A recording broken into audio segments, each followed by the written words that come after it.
Hi, I'm Frank Lavario, founder of the Lavario self-help programs against addictions.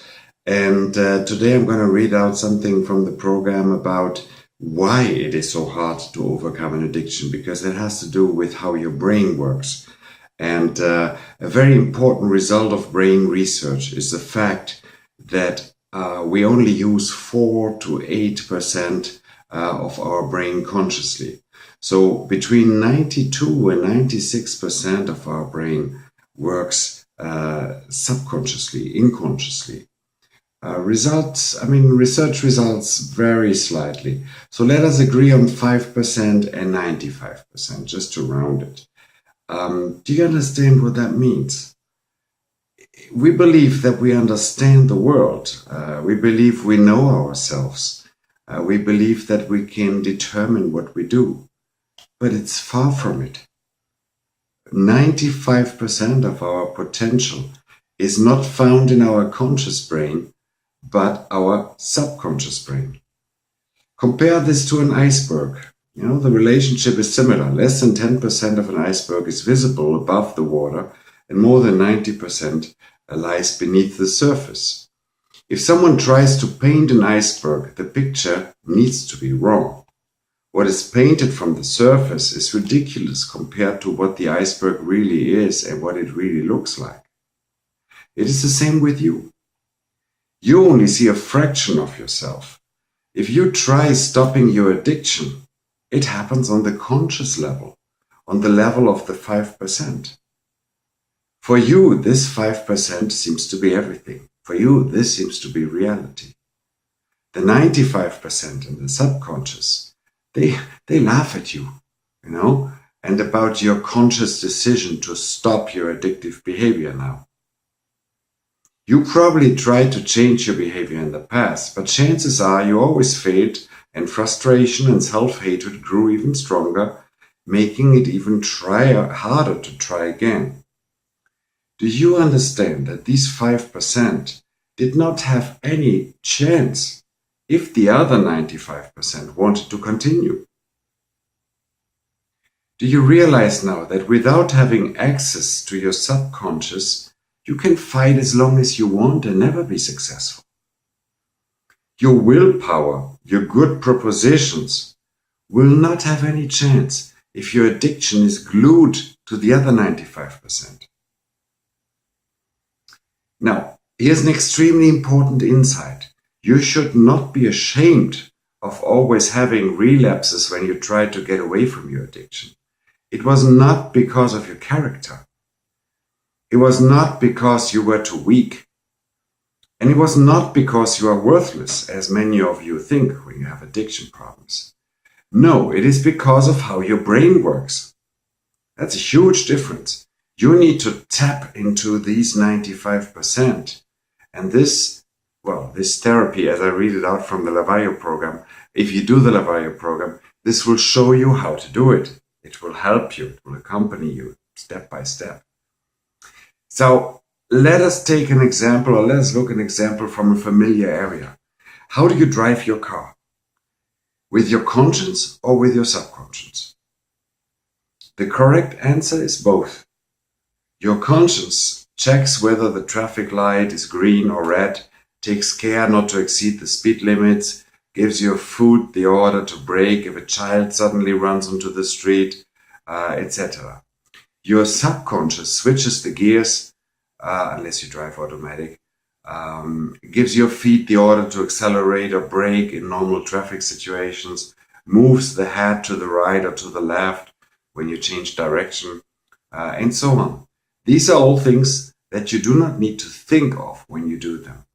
Actually, you might even think of something else in parallel, or you might listen to the radio while your subconscious works in the background. You do things because your subconscious steers them. You do not do them consciously. Think about it. It is amazing. If you think of it, it's really amazing how you drive cars. However, this does not mean that you are unable to drag the subconsciousness above the water. When you dig into your brain, you can find out why you do certain things. In the example of driving a car, this is easy then. With your addiction, it is more difficult. But for the time being, it is just important that you understand the principle. We live in a world in which people have told us, since our childhood, to use our logical thinking, our brain. We were basically told to think instead of feel. All this is contained in the conscious 5%. Feelings are suppressed, our real needs are switched off. We were born as innocent babies, and then came our parents, our relatives, our school or kindergarten, and everyone told us how we have to be, what we can do, what we can't do, what we are allowed to feel and what we are not allowed to feel. For example, boys don't cry. Look at a baby. As a baby, we laughed and cried with the whole body. Then we were bombarded by education from those around us.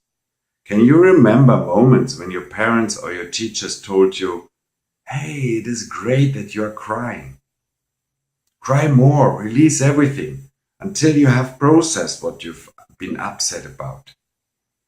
Well, you cannot remember? These words probably seemed foreign, and it is very unlikely that you heard them in your childhood. Parents, teachers, and friends at school tried to turn us into something that they saw in us or wanted to see in us that we were not. Everything that was suppressed and that is still being suppressed is stored in the subconscious. It is all things that happened, so they are anchored somewhere in the brain, under the water in the example of the iceberg, within the 95%. If you can accept that what you fight against every day, your addiction, and that what you are so much ashamed of, for example, your horniness if you are porn addicted, or the constant gambling if you're a gambler, basically your constant need of new stimuli. If you can accept that this is only a small part of you, you will make already a huge step forward, because that can change the way you look at yourself. You only make the step forward, though, if you really understand it. It means that you realize that you are much more than the 5% on the surface, the 5% that you see. You are much more. There is 95% more to discover.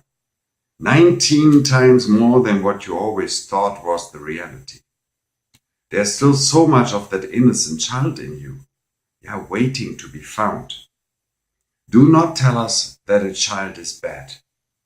Now, a child is always born innocent and is exposed to external influences. Research has proven that the tensions inside you make you sick when the 5% keeps rebelling against the 95%, or when the 5% try to control the 95%. Like the 5% that try to get away from the addiction. And if you don't include the other 95%, it gets even worse because of this tension. Picture a part of your subconscious like a small child that wants to be heard and listened to. That's what we in research in general calls the inner child. They always told it, you are not allowed to, not like this, you are bad, that's the way it is. And what does the child do? It retreats, hurt or offended. It does as it was told to do, but in reality, it feels and thinks something different. This child, these feelings, the thoughts, they are still there. In the back corner of your brain. From time to time, the inner child comes running out of its hiding place and starts shouting for attention and love. The 5% of awareness, that part of you that you thought was you, punish the inner child by saying, "Hey, what is this? I do not want to talk to you. Go back to where you came from. I do not need this painful discussion now. I will get my portion of my drug, whether that's porn or alcohol or food, or gambling, whatever it is. I will get my portion of my drug and the pain will pass." The opposite conclusion is that you will start to heal once you open up to the 95% and let them enter your life. When you start to research and discover your inner child, when you start to research and discover yourself, the 95% that are underneath the surface, when you start dissolving the tensions within you. You could also say, and simplify quite a bit, that the consciousness is the logical part, the left half of your brain, whereas the inner child represents the feelings in the right half of your brain. Only by accepting both and making both accessible, you can become a complete and adult person. Yeah. We need to start traveling into this right half of the brain. This can be an exciting yet painful voyage. Meeting your past, meeting everything that you suppressed and still deny. Now you might be able to understand that all the pain and tears that might come up when you remember, when you dig into your past, all these tears that might come up are so incredibly good and valuable and important for the healing process. Every single tear, even if it doesn't really run down your cheek, but if you feel like it in your thoughts, every unpleasant feeling that you notice when thinking about certain things from the past, and every pain that you feel is a sign that you are reaching certain critical points. Every time you feel something like that, you should shout, you should shout hooray instead of running away from it and taking your drug. You drag something out of your subconscious and into the light in these moments. These are moments when you make something visible from the 95% of the iceberg. You gain so much from it. The more you bring to the surface, the better your conscious life can evolve in the future. Maybe you can already understand that addicts who recover from addictions often have a much better understanding of themselves and of the world compared to others. This is fascinating, and it's because their 5% has increased to a higher percentage, maybe 10, maybe 20. You never reach 100% of that iceberg. But with more understanding, and with the iceberg swimming higher in the water, that's how your life can look like.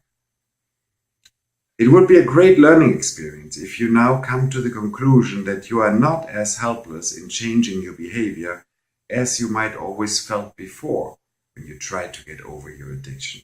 Suddenly you have a huge treasure of unconsciousness to dig into, developing you as a new person, away from addiction. I stop here, but there's so much more to say about the subject. I promise I'll make a second video right now, so you will find it also here on YouTube or wherever you found this video. And then I talk about more on this and what it means to you and how you can use it. Thanks for your attention. Bye-bye.